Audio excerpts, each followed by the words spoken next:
Welcome to Javid Radio, brought to you live by the Javid Media Group. Tonight's hosts, Avi Cyperstein, John Eisler, Blake, and world-renowned comedian Mike Klein.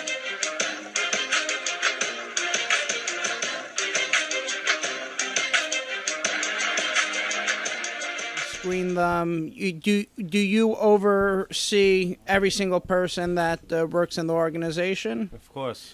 Now, how do you monitor who you let volunteer versus? I assume you probably turn people away also, right? It's when you come in, it's a 6 months probation, and when you come in, it's a minimum requirement. You have to take 8 months, 8 calls each month. That's including we do community details, and as well, and then you have to take 2 midnight shifts. Midnight shifts includes you got to go from 2 to 5 o'clock in the morning. Those are the hours that the perpetrators are coming. They break into your garage, they'll break into your house, they'll break into your car, and then those are the hours we need our members to go out and look for these perpetrators and make sure that our community sleeps well and the kids can be sleeping well and making sure the neighborhood is safe. And this is the basic requirement, and we make sure that we don't get in any hotheads. We don't tolerate any hotheads in our organization. And we make sure they don't have criminal history, and they're basically all kosher. And we keep a close eye on them. And as they go on calls, we make sure they're getting training, and they're doing the right thing and serving the community. Great. Now, before we take some calls, again, we're talking with the Neighborhood Patrol that operates within Nassau County and parts of Queens. And we've been talking about some of the more, heavy detail that they do, such as, preventing perpetrators and thieves from breaking into cars and homes and making sure that the neighborhood is safe. But in addition to this really brave work that they do, and again, we're going to go to the phone lines in a minute and take some calls. In addition to that, I understand that you guys have some other programs, such as you guys work with missing persons, specifically elderly people and children. You also are involved with all forms of community education, as well as bike theft prevention with Etcha Bike. So why don't you tell us a little bit about what you do as far as when somebody goes missing, an elderly person or a child. I understand you've done some searches recently, and tell us a little bit more about that and the Etcha Bike program.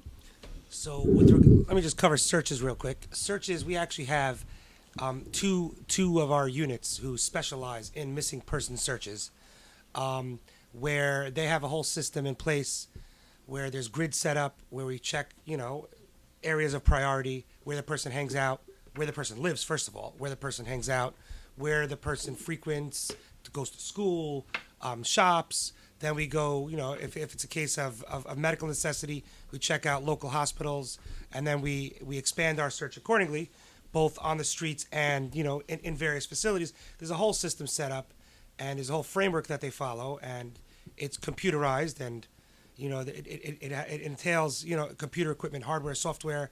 It entails a mobile command center, depending on where the missing person may be, where, we like to have a command center set up where that person was last seen or where that person lives. And it's a very intricate set of details that we can't go into very vividly, but that's, in a nutshell, what the missing person search is all about.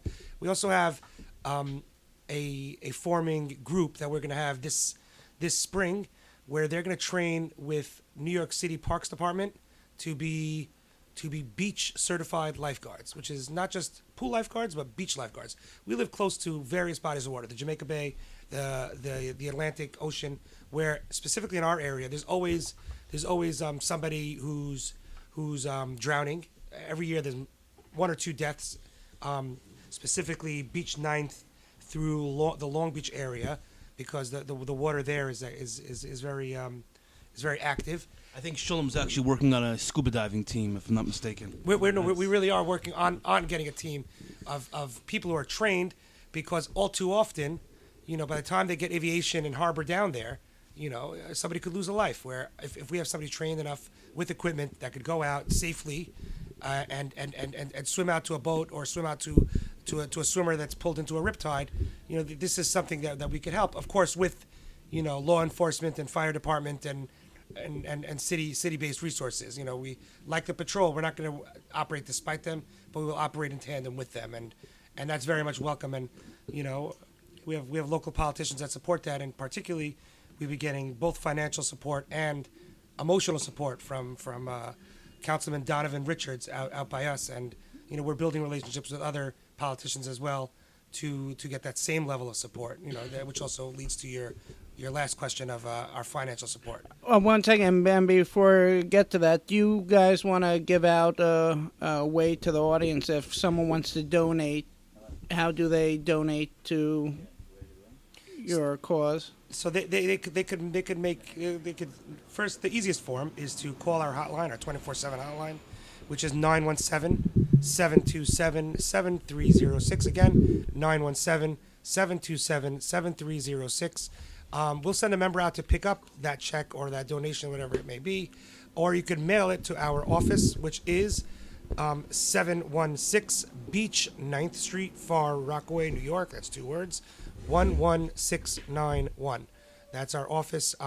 Just write RNSP on the envelope, and we will get that mail. Fantastic. Now, before we go into a few other things about the organization, we have our first caller on the line. Jeremy from Canarsie, are you there with us? Yeah, I'm here. How you guys doing tonight? I had a question that I wanted to ask. Sure, go ahead. I'm friends with a lot of Hasidim and, religious people, and I know there's an organization called Shomrim. I wanted to know, I know it's a Jewish organization, but my question is, if let's say a non-Jew were to call, would you guys, would Shomrim help them out too? The answer is 150% absolutely. Shulem. We appreciate your phone call. When we get a hotline call, we have a couple of dispatches, different shifts. When we get a hotline call, we don't screen who the caller is, if it's Asian or a black or Hispanic, or we don't ask you who you are. The two questions we have: what is your location and what's going on over there? And we have already units rolling. We have a 24/7 hotline, and when we respond to a robbery or burglary or car break-in or a missing person, we're not going to ask the person who you are, who you're affiliated with, or which shul you go to. We get your location and we respond. We'll be there in 2 minutes. Wow. Thank you very much. I appreciate you guys taking my phone call. No problem. I would say also, things. thank you. Also, in addition to that, we also have non-Jewish volunteers and partners with non-Jewish organizations that although our organization is very Jewish dominant and most of our members are Jews, where we have relationships with other such patrols based out of Arvern and in Howard Beach that will cover Jewish holidays when they know that we're shorthanded. And, we're going to be there Christmas, where we were there Thanksgiving. We're going to be there New Year, patrolling their areas when they're going to be shorthanded. So not only are we a mixed organization, not as mixed as we would like to be, but we have relationships with all ends of the community. And we're recognized by all ends of the community, and we respond to all ends of the community. So, thank you very much, and keep up the good work. Thank you. Thank you. Thank you very much for calling in, Jeremy. Appreciate you taking We also have, there's actually someone who's affiliated with our program. He's not here tonight. His name is John, and he actually works with volunteers with the Nassau Police Auxiliary Department. They let him go. Did they? So I wanted to get him on the line. But before we do, we have another caller. Hang on a second. Good evening. You're on with Javid Radio. Who are we speaking with?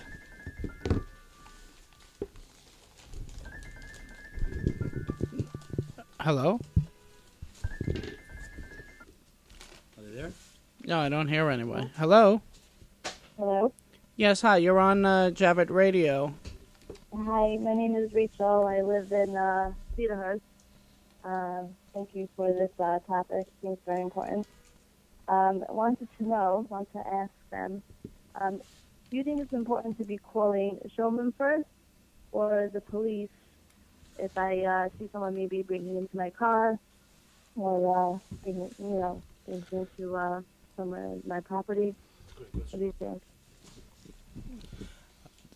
Hi, thanks for the call. The first thing you do, you call 911, and once you finish calling 911, you give your location and condition, then call the RNSP 24/7 hotline. If there is two people in the house, your father, brother, sister, anyone else that has a phone, can have the other person, the second person, call the RNSP hotline, but the first person should be calling 911 immediately. And who do you think would get there faster if I called? It depends. It depends. It depends on the situation. Especially you live in Nassau County, they have a very quick response. But you might have a RNSP member lives on your block or lives around the corner of your block, or we can be doing patrol around your block, and we'll just scoop around the block, and you'll have Nassau PD out on a priority job. But our experience in Nassau PD is there very quickly. You should definitely call 911 first. Okay. Thank you very much. I appreciate it. Very welcome. Now, thank you so much for calling. Now, I'm not sure if we cover this yet, but do you guys patrol on Shabbat or holidays? That's correct. We have a patrol out on Friday nights. We have patrol out on the Yiddish holidays, and we have the same thing on Christmas night and on New Year's night. We cover all the different shifts, and especially that we know like certain timing what's going on in the world, and then we will increase patrol. And we'll also we had a certain time there was burglaries in the neighborhood, so we send out units on foot. And we had, in addition, some civil other patrolmen that helped us out in vehicles. Then when it comes in to a life-threatening situation, even it's on a Shabbos or it's on Yom Tov, we'll respond accordingly, and we'll do what we need to do with halacha. Well, it's a kind of nafasha. Yeah, same thing. That's all. You could jump in a car. We respond. We've had missing person searches that we've done on Shabbos. We had burglaries in progress on Shabbos. A burglary is a life-threatening. I mean, of course. Every rabbi will tell you. But do you have cars going around on Shabbat? So on a non-emergency situation, that's handled by our non-Jewish volunteers. Okay. But we don't have any of our Jewish volunteers going on non-essential emergency situations. But we do have the manpower to have every Jewish holiday has it covered, both from within and from other organizations as well. And on the regular Shabbos, our non-Jewish volunteers gladly cover that. Even Shabbos Hagadol? Yeah, of course. Shabbos Hagadol is very important because a lot of people are leaving the community. Yeah. Shabbos Hagadol, a lot of people go into hotels, they leave the community, and these perpetrators, they know to come in because these perpetrators work in the community and they know what's going on. You know what? It's so funny. I don't know if it's funny, but like it's so obvious like which homes to go after. It's like for 2.5 months of the summer, everyone's at Vacation Village. They're at Beaver Lake. They have the timer on. The lights go on the exact same time and go off at the exact same time. You see the newspapers piled up, and then you see the one guy come out, the neighbor. Oh, could you scoop up all my newspaper? People make it so obvious. It's a candy store during the summertime out there, especially by us in the Rockaways and the Five Towns. We increase patrol over that time. We have normally a normal night, normal quiet times. We have like one car out at night. Once we see things start, we have minimum of 3 cars out at night. On that note, also, you were mentioning earlier that two things actually. Number one, especially with the way the world is right now, with acts of terror, that you guys have increased patrol and training. But you also mentioned something specific about in relation to the holidays, where people are getting packages and gifts stolen right off their front door. So what do you do as far as during the holiday season? Do you increase your manpower? How can people on their own prevent these packages, like you said, from literally getting stolen from their door in a midday delivery? The perps know during the holiday season people are getting packages and they're around during the day, but you might not be around during the day. You're at work. What are you guys as an organization, as a neighborhood patrol, doing to prevent that, to help that, and what advice do you give to people in the neighborhood? So we increase patrol these weeks. We increase patrol during the day. There's volunteers that take time off from work during the day, and we take shifts. And then if we get any calls, we'll follow up on video. We'll try to get a description of the perpetrator. We know who we're looking for. We'll be on the lookout for him. We give this information for the police. Then we educate a community.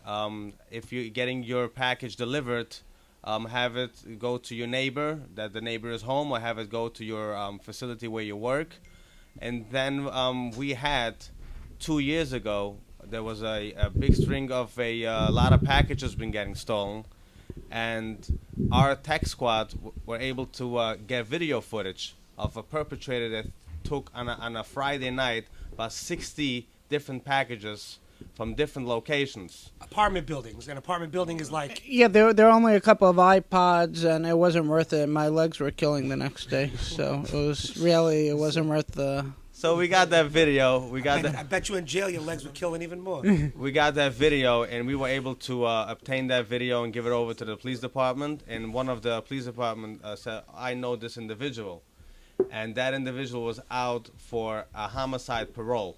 Oh, wow. And because of our working with the community, with the police, we got that video, and the police were able to make a full arrest and get that perpetrator off the street. Can you imagine someone waking up in the middle of the night and see this guy taking your package from your front door, and this guy has been involved in a homicide? You know how dangerous this is for an individual like this to have on the street? I used to work in low-income housing in Connecticut. I had to carry a gun everywhere I went. I was getting death threats. It was the nature of the business. You're dealing with gang.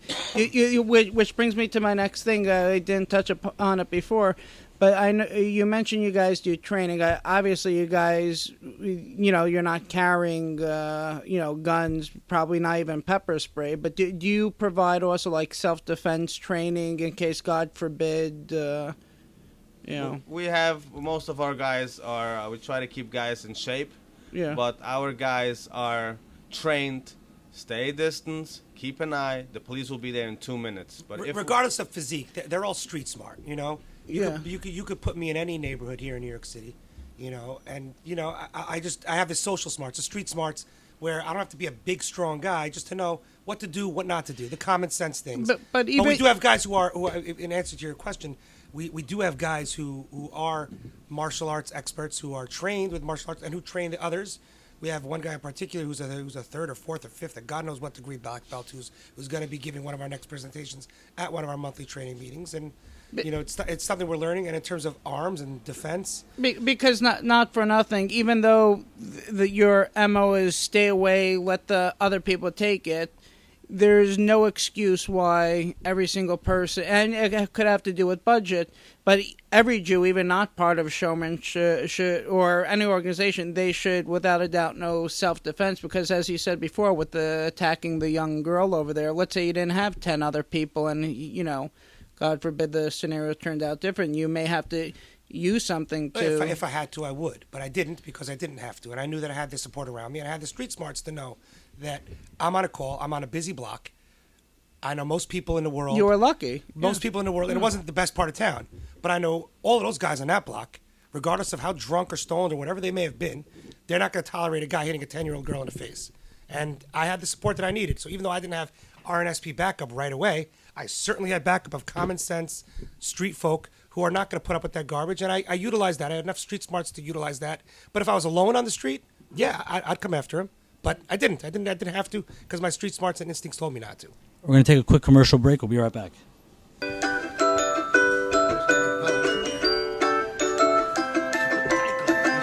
For the best in quality home healthcare, combined with top-notch customer service, contact Elite Care today for all your home healthcare and medical supply needs. We accept most insurances, and our private pay is super competitive. Call Jack at Elite Care at 323-973-0385. Make the switch to Elite today.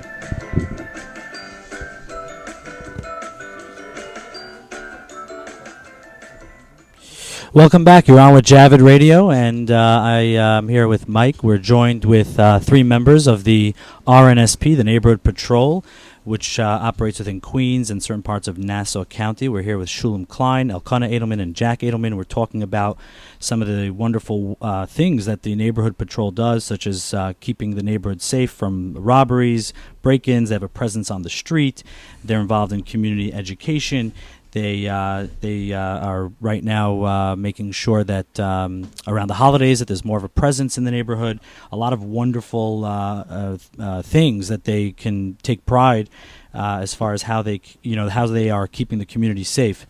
We just had a commercial from our sponsor about home health care services, and that was another thing that you had brought up earlier, Shulem. You were talking about people that may have or may in the future have issues with a household employee, such as a caregiver who is being brought in, hired typically through an agency or through word of mouth.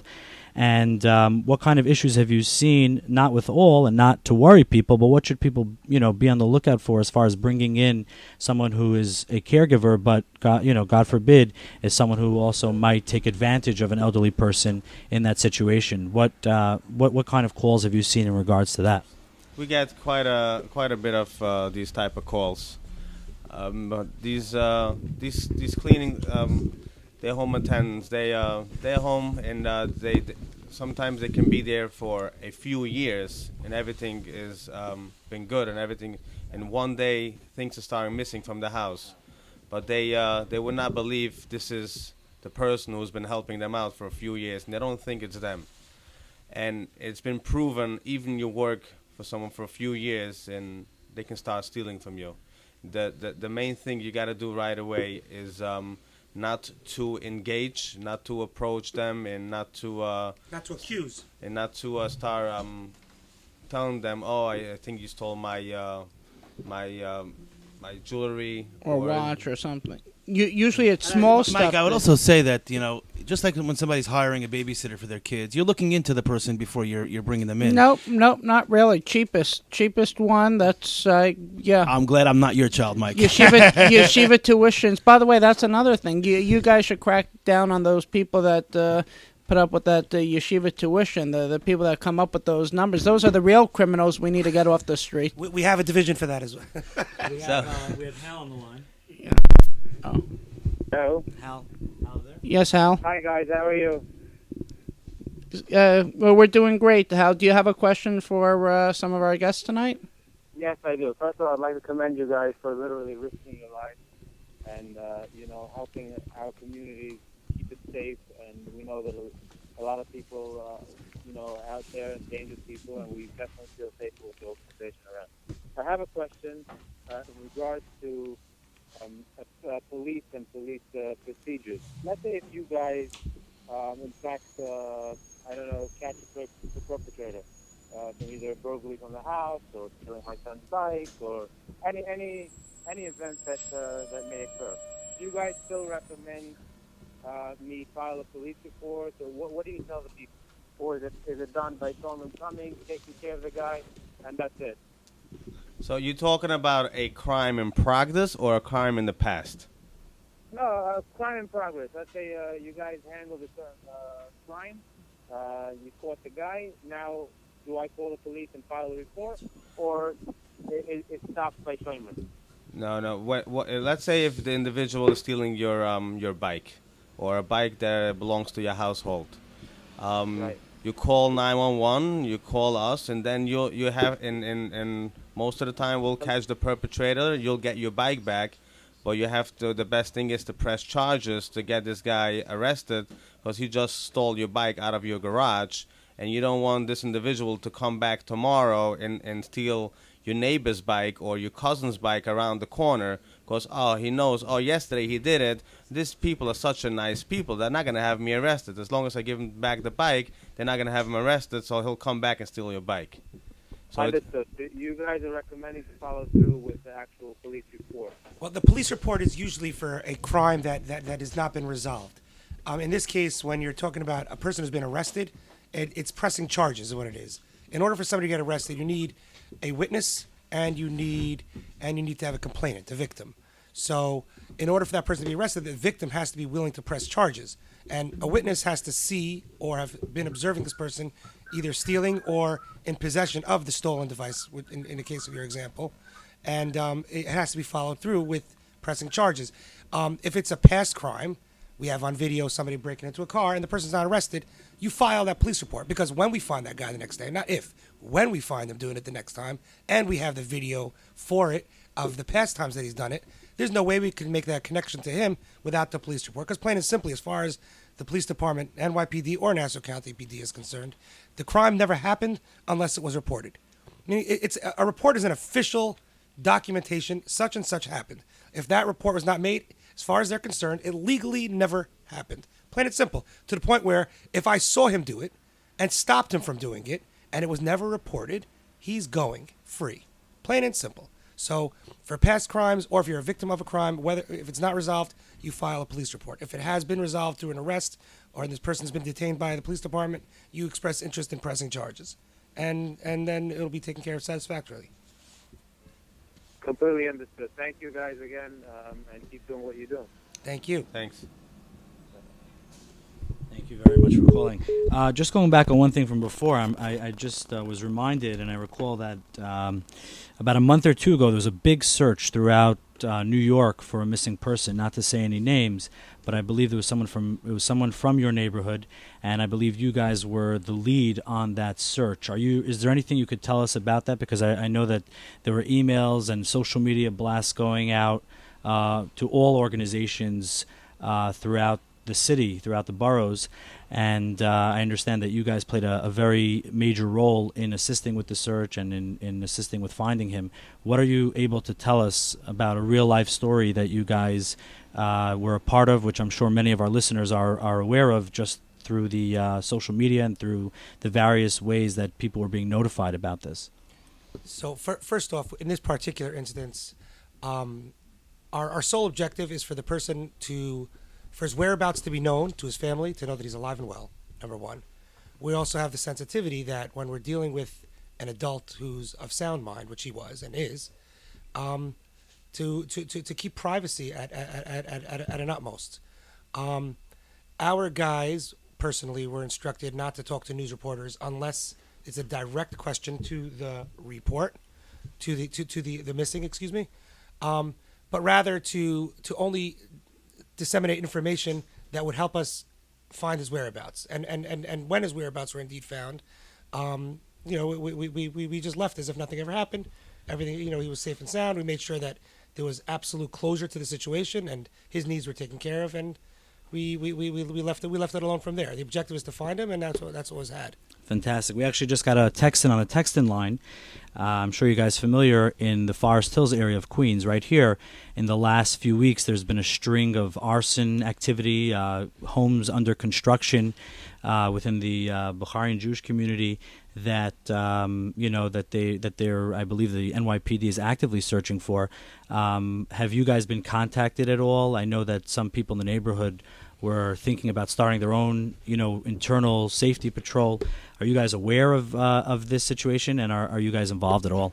They've been the community has been calling us, different people from the community, and we encourage to open up your own group with the police department, under supervision of the police department, to get a good group together. It's very important, and just go out there and start doing patrol, and no engaging, no getting close to anyone. Just drive around and do patrol and be the eyes and ears of the police department. Got to get a good, nice group together, good leadership, and with the support of the community leaders, with the police department, and get a nice group together, and hopefully the community can fund it to get radios.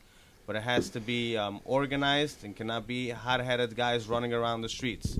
But it's definitely very, very important. As I was out an hour ago, I was out on the street and I observed, I saw these four guys just throwing rocks and do whatever they want in the neighborhood. The police, they'll be there, but it takes them a few minutes to get there. If you have people in the community that live on the block, that live around the corner, they can keep an eye on these individuals, and the police will come and get these guys off the streets. The worst part about it is, and it's very unfortunate, a lot of times a person will witness the crime. They will see it with their own two eyes. Not only will they not call it in, but when the cops show up, Bedavka will not, lend their voice. They will not fill out the report. They will not be a witness because they have this myth that if they talk to the police, somehow it's going to wind up coming back to them, and then them and their whole family is going to wind up dead. So this is a very bad assumption that people have towards the police. The police is here to help you. When they put on their uniform and their belt in the morning, they're coming out to help you. They're putting their lives out there to help the community, to make their precinct, their neighborhood that they serve, a safe neighborhood. So people got to understand to talk to the police, give them information, be a witness in the crime. The perpetrator is not coming back after you. You'll get an order of protection from the DA.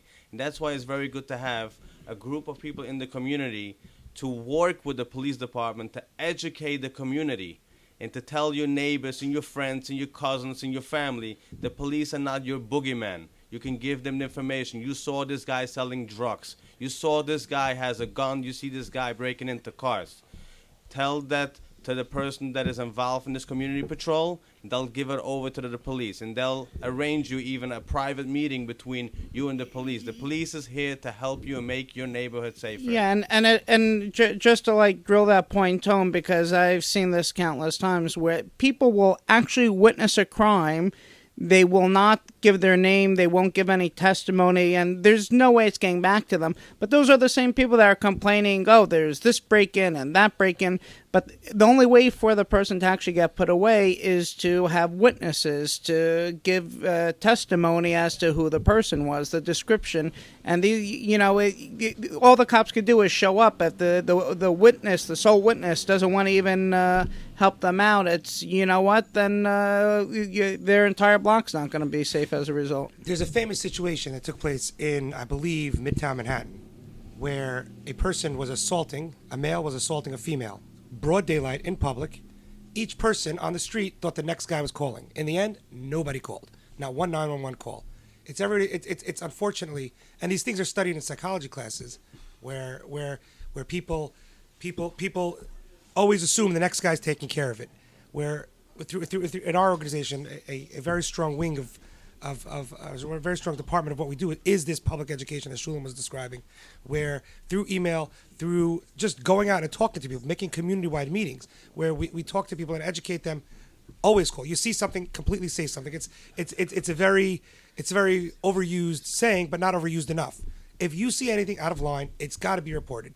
And in terms of that fear, something, say something. Always. And in terms of the fear of reporting, getting back to you, like Shulem also described, we stress anytime we have a situation, we always stress that if you're the victim of a crime or if you're a witness of a crime, before you even ask, a judge is writing you an order of protection. If your name is anywhere on the public record, there's an order of protection where if this person comes X amount of feet of your residence or X amount of feet of your person, he's getting arrested, plain and simple. So that protection is in place. And, the only way for crimes to be solved is for people not to be fearful of the public. And, we encourage that strongly. And we do many things to educate people. In terms of bike stealing, we have a bike etching program where once a year we have a massive event where literally hundreds of bikes are etched. Etched is in an inconspicuous part of the bike. There's a serial number where we have that on our records. And that same record is at the police department, where, case in point, 3 days ago, we saw a bike at a specific intersection, brand new bike. One of our members picked it up while on patrol, took a look at it. Sure enough, it was etched. We typed that number. We have a WhatsApp group. We typed it up on a WhatsApp group. One of our dispatchers, who has all the records, within seconds, gave over the name and the address of the rightful owner of that bike. We went to that house, and in that house, we saw where the bike was stolen from was in a backyard. So the perpetrator happened to have stolen another bike and then switched this bike off for a better model, which is the one that we found. And we found another bike that was also etched, which we traced back to another original location and gave it back to that owner. Wow. So the point is that if you etch your bikes, number one, you're going to get it back. Whereas if not, possession is 9/10 of the law. You tell the cops that's my bike. No, that's my bike. The cop is going to side with the person who's riding the bike. Plain and simple. Unless you have video surveillance or if you have proof or a witness with the complainant saying this is my bike and yes, I saw him steal that bike. That bike is not going back to its rightful owner. So it's part of what we do in the way of education. Do you guys also etch tires by any chance? There's been a string in this neighborhood. There's been a string of tire wheels, the wheels of the tires, rims and wheels. The entire tire has been being stolen recently in the last month. I can tell you firsthand, Avi. I parked my car in Queens somewhere, and my car was on stilts the next morning. My Infinity wheels were MIA. Right here in Queens, actually. Right here in Queens. Yeah. So, in the same area that your car, which was in Flushing in Queens, in that same area. And mind you, it was in a very affluent block. Yeah, it was and I had a Lexus parked in front of me and an Audi parked behind me. And they went after your car. They went after my car because, Because it was you. Rims. Yeah, the nicest rims. The guys that own the Lexus and the Audi are probably the ones that stole the rims. That's why they're driving such nice cars. So, yeah. That's great. Also, it's very important to put video surveillance on on your property, on your if you're a store owner, if you have any school or a church, any facility to put up cameras. So if there is a crime, so we can go review, get a plate number, get a description, see what time these crimes are happening, so the police can start nailing it down and get an arrest. Also, these cameras is also very important. God forbid, if it's an abduction or it's a missing person, we can go in minutes. We can get a plate number, direction to fly, what type of vehicle we're looking for.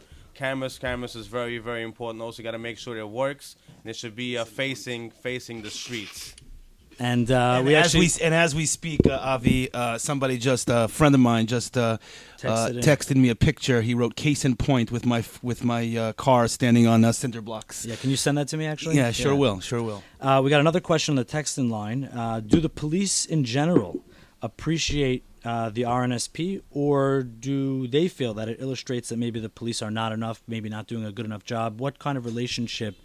I know you said you have a good relationship, but is there any feelings at all of animosity or an attitude of, do you think we're not doing enough? And that's why you started this organization. The police department, they have once a year, they have Medal Day.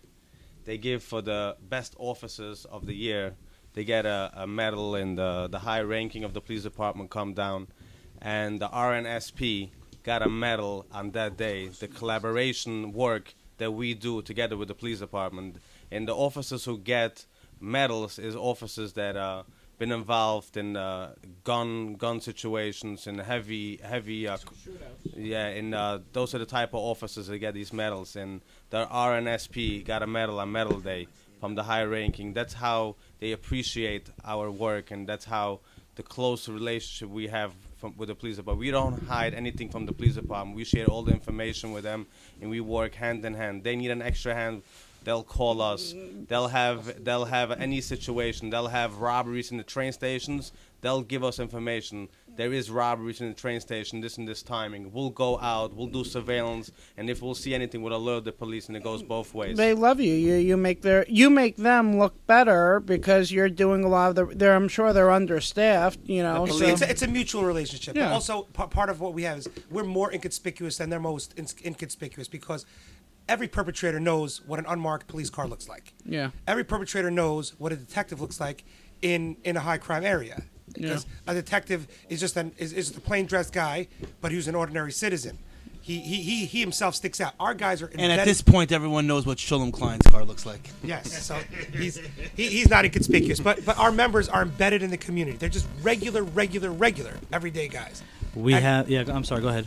And to answer your question in terms of is there any animosity, there is definitely not animosity, but in our very infancy stages, there was that air of what are these guys all about? And when they realized through the work that we do and that we're not there to despite them, we're there in conjunction with them.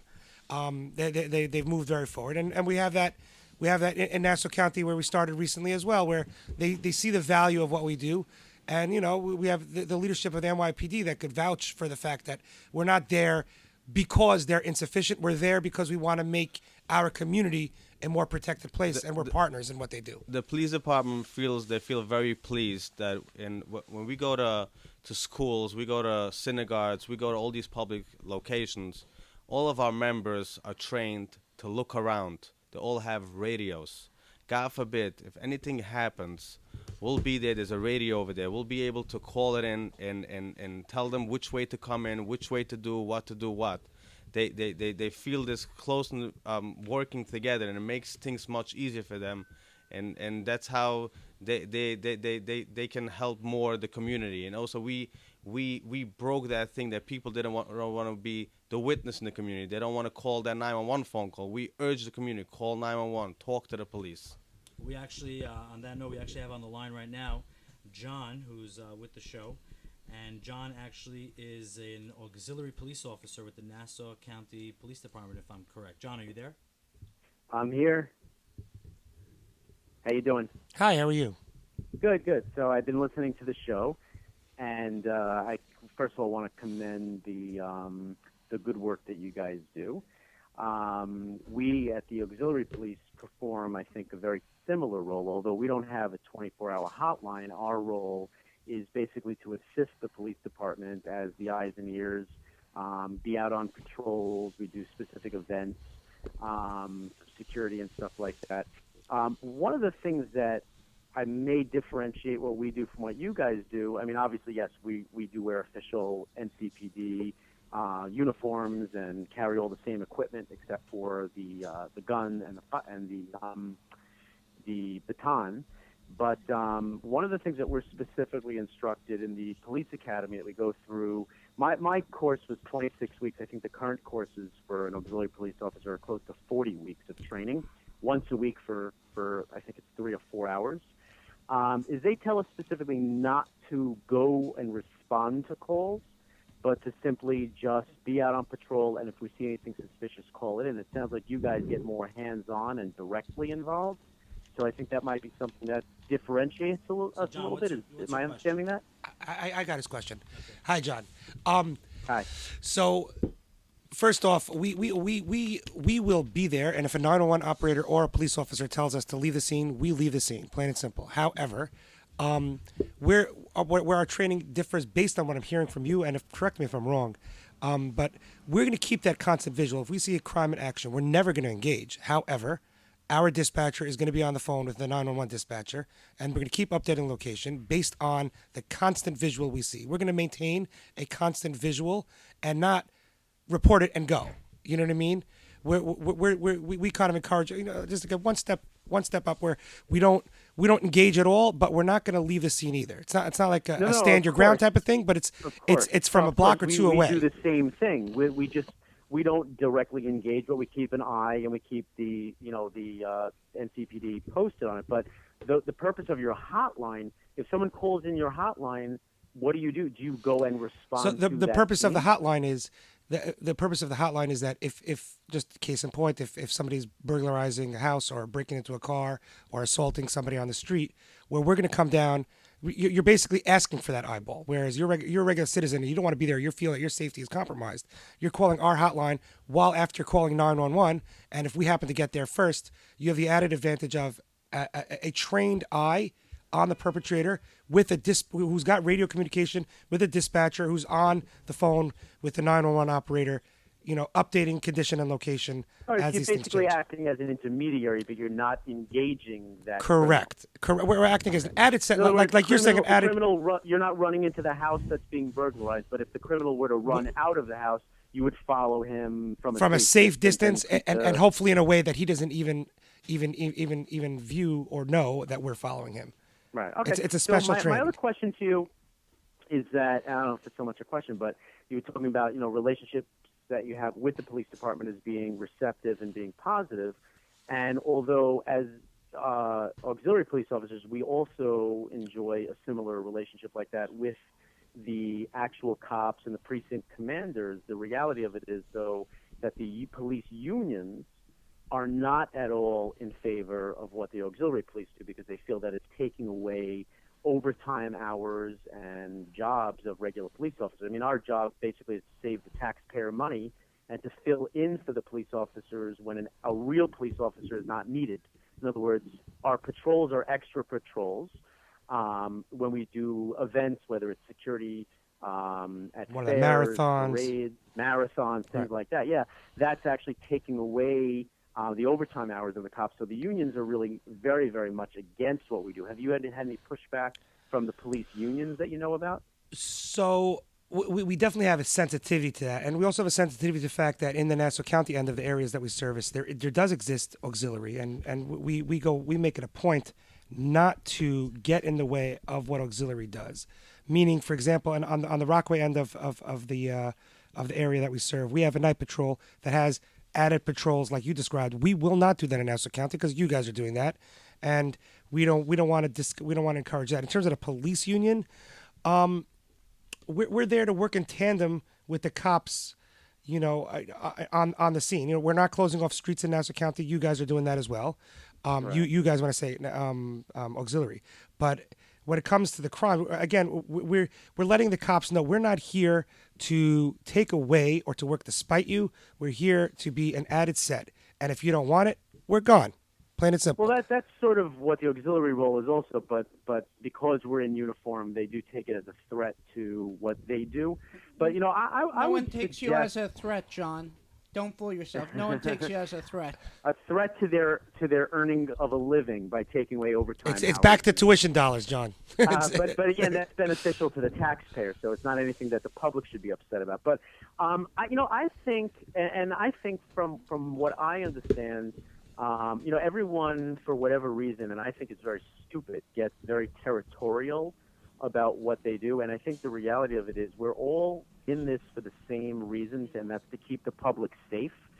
So, I know from my auxiliary unit, there's been pushback against you guys because they feel like, hey, if they want to do that, why don't they just join the auxiliary, where I feel that there's a unique role for both of us. And I think if it was me and I had my way, I think the auxiliary police and you guys should actually work hand in hand together. None of us are stepping on each other's toes. We're all trying to protect the public, and there is no reason why we shouldn't overlap with what we do and even go out on patrol together or, do events together.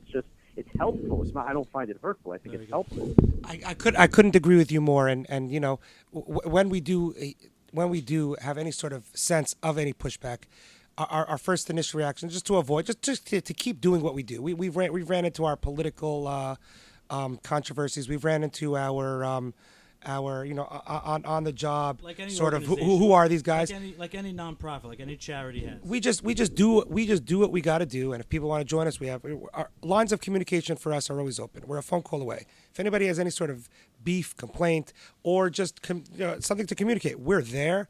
And we have an open ear and receptive mind, and that's pretty much that. So can I make a suggestion? Hold on, John. Before, hold on 1 second. We actually have 2 questions that came in on the text line. Jack, if you don't mind, help us out here. Yeah, so we actually got. I'm looking through a whole bunch of emails. I see 42 emails that came in the last 20 minutes. I'm going to pick out a couple of the emails, and it's going to be an open table here. I would love for Shulem and Elkanah and Mike and Avi to chime in. We got one question from Yuri from Inwood, New York. And he writes, even though this is a serious topic, and I commend all of you for your work, but for us enthusiasts, what would you say was the most dramatic or exciting call that RNSP encountered over the last year? So I'll give you guys 45 seconds to close this question out and tell us what you think. We had last week, this just came into my mind last week, we've been following this 3 individuals that used breaking into our community's cars for over a year and a half. How do we know? We've seen these individuals out middle of the night numerous times breaking in, and we've seen them on video, and they always been getting away from the police and from us. They're good. They know how to run through yards. I mean, these are real criminal They'll pros. jump an 8-foot fence like we go up a regular step, and not the RNSP, as a regular civilian walks up a regular step. And we were able to observe them breaking into cars, and we called in the police, and we were able to pertain a perimeter, and they were running through yards, and because we were holding this perimeter down, we were able to catch these perpetrators. And we had literally in minutes, at 4 o'clock in the morning, we had 20 of our RNSP guys jumping out of bed. A couple of our guys didn't even recognize because they're in their pajamas. And we were able to apprehend these guys. And the police were very amazed at work, how we hold the perimeter down. And also, it's good for us when we get a child their stolen bike back. Not every father and every mother can get this child another bike. You're gonna wait for next season, or maybe we're gonna get your brother's bike. Your brother is getting older, we'll get you your bike. There is some kids that goes through the summer, they don't have a bike because their bike got stolen. And we go out and we see there's a perpetrator that has a bike, and that bike doesn't belong to him, and underneath is etched the edging number. It goes back to that child, and we bring that bike back to that child. We see that smile. This makes our work relevant, and this keeps our organization going and keeping our members going out and doing what we do. Thank you so much, Shulem. And I have another email here from Darren from Hewlett, New York. Darren wants to know, does RNSP have their own command center, and what is protocol for a crisis or an emergency? Elkanah or Shulem, care to share? So at the moment, we do not have our own command center, and hopefully soon. If anyone wants a sponsor, now might be a good time to step up. Yeah, we're on PayPal, by the way. You could check us out on Facebook, Twitter. All that information is there. So if you want to donate a command center, by all means, feel free to do so. This is also welcome to the politicians if they want to donate. We have a very good working. Two listening right now. We have a very good working. We work with other patrols throughout other neighborhoods, and when we need a command center, if they don't use it, they'll bring it out. But that's an extended ETA. And when there's a big by Hurricane Sandy, most of these command centers were used from different locations. But we got one from Monroe, New York, brought us in for 3 weeks. We had their command center and their fire truck, by the way, to pump out basements. And it would be nice to have our own, so we can mobilize and have our own computers and own maps and printers. But we have a very Baruch Hashem good relationship with other Shomrim so far. We've been getting from different neighborhoods. It would be nice to have our own, to be able to say, to help our community more sufficient. And, okay, thank you, Shulman. One more email I'm going to read off. This is from Debbie from Bayswater, New York. Debbie wants to know, she said she moved in after Hurricane Sandy, so she didn't know if we were involved, but she wants to know, was RNSP an active during Hurricane Sandy, and what your organization have done to contribute? The statistic from the police department, the neighborhoods that the RNSP was doing 24/7 patrol, and we had every shift we had minimum of 8 vehicles out in each different neighborhood, and we were able to hold the neighborhood down from burglaries. The statistic is there was no burglaries in the neighborhoods that we were working. None of the houses, none of the facilities, there was no burglaries. In other neighborhoods that had the Hurricane Sandy got hit, they had to evacuate. They had to evacuate. There was nobody home. They all got burglarized, and when they came home, almost every house had all of their important stuff missing. And this is our pride. Where we were, there was no burglaries, and this is what. And when the police commissioner came out to give a plaque for the local precinct, he also praised us because we helped. There was some police officers when Hurricane Sandy hit. The police officers were drowning in the water. There was from the bay and from the ocean came together, and the police were out there helping and saving the neighborhoods, and then they needed help, and we came in. The patrol, and we came in with big trucks, and we scooped those officers up, and we got them to a safe area. Wow. I would say that was a pivotal moment in our development where they realized just what we're capable of. You are a strong force, and it wasn't even our equipment. It's our members with their equipment, their ATVs, their big trucks, more bodies, their ropes, more hands helping out.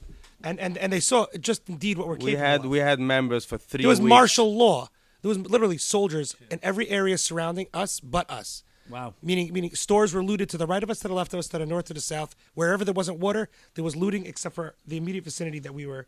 We had for 3 weeks that our members didn't sleep. There was no Shabbos. There was no dinner with the family. It was nothing like that. Some of them put their family out in a different neighborhood with family, and they came back to do patrol around the clock to make sure Even the when neighborhood. their own houses were flooded and whatnot. I'll give you an example of a particular member who I hold in very high esteem. It was his anniversary, I believe 2 or 3 days after Hurricane Sandy. His family, he moved up to his in-laws. His basement was ravaged. This guy lives not even a block from the bay. His basement was absolutely ravaged. And he himself, before pumping out his basement, pumped out every other basement because his wife and kids were safe. Wow. You know, he knew he had insurance, and he took care of his needs as well. It was his anniversary. He drove upstate where his wife was. She was already sleeping because he was pumping basements all night. It was 3 o'clock in the morning, just to show that he didn't forget their anniversary. Wow. Took a picture with his face, a little selfie situation, his face next to hers, and then left, and then texted it to her the next morning. Happy Boy, anniversary. is he whipped. Yeah.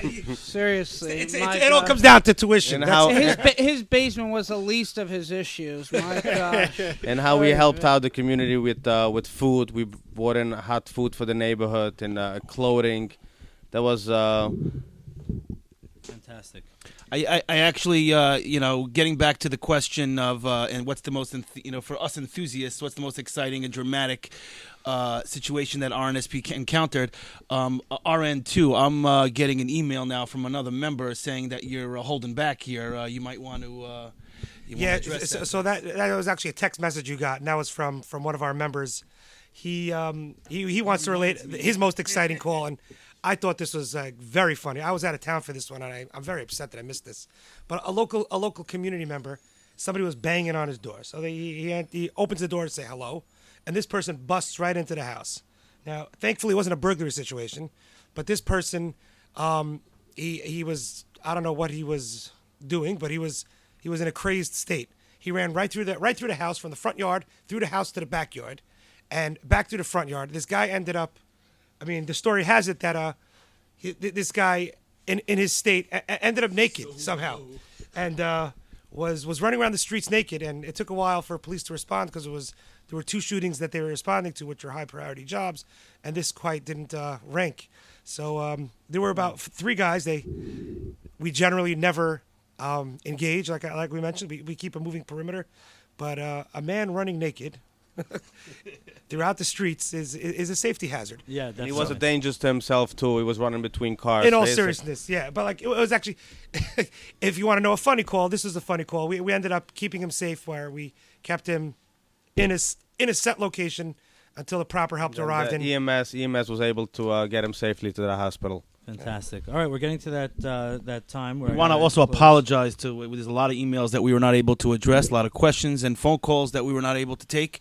But thank you so much for calling and sending us your questions and your messages. We'll try to answer them via email after the show. I think and John, I know we left John hanging high and dry. I'd love to touch base with John at some point. John, thank you for calling. By the way, yeah, we'll get you in touch with John. So very quickly, I think you guys have a lot more to share. So maybe we'll have you on again in the future. But if anybody wants to get in touch with the RNSP, the 5 Towns Neighborhood Patrol.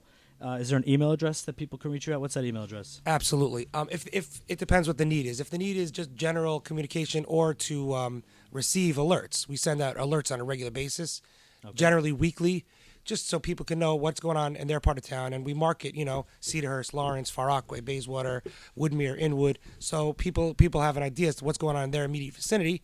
In order to get these alerts and to know what's going on in the neighborhood, send an email to Security Alerts.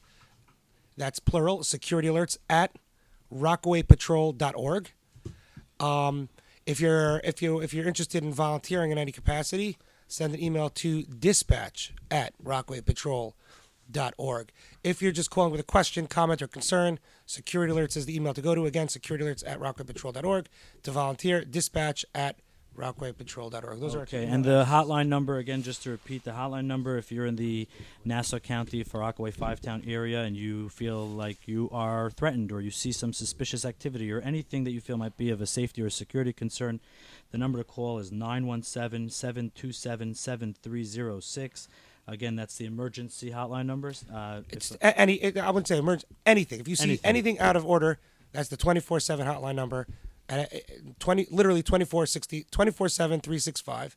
I also forgot to tell everybody, Facebook and Twitter is also an avenue for questions. How do people find you on Facebook? What's your Twitter handle? What's your Facebook? Our Facebook is Rockaway Nassau Safety Patrol. That's one word. That's Facebook.com/Rockaway Nassau. Search us, Rockaway Nassau Safety Patrol. Okay. Under the Facebook, and our Twitter handle is at Rockaway Nassau. Okay, fantastic. And if somebody wants to make a donation through PayPal, they could find that information on Facebook as well. Okay. They could also mail it, like I said earlier, to 716 Beach 9th Street, Rockaway Nassau Safety Patrol, 716 Beach 9th Street, Far Rockaway, New York, 11691. And if you want to have the easiest route, you could always call our 24/7 hotline, and we will send a member out there to pick it up in person if you'd like. And your money, of course, will go to great use. On behalf of Shomrim, we would like to thank Avi and Mike. Thank you so much for allowing us to come in, and we're looking forward to doing this again. An hour goes by way too quick when we're talking about important things. Thanks again. Appreciate it. Thanks for having us. Absolutely. Very quickly before we close, we were just asked to mention Javid of Queens local organization is currently running their equipment fundraising campaign as well. You can go on to GoFundMe, I believe. It's GoFundMe.com/Chaverim. That's CHAVERIM. Another wonderful organization that's currently running their equipment drive. So it's before the year end. Get your tax-deductible donation in to... Are you guys tax-deductible? Yes. So make a donation to the Five Towns Neighborhood Patrol, Chaverim of Queens, whichever one you feel is helpful. Make your donations to these organizations, especially now before the New Year's. Thank you guys for coming in, and we'd love to have you again on soon. Thank you. Thank you.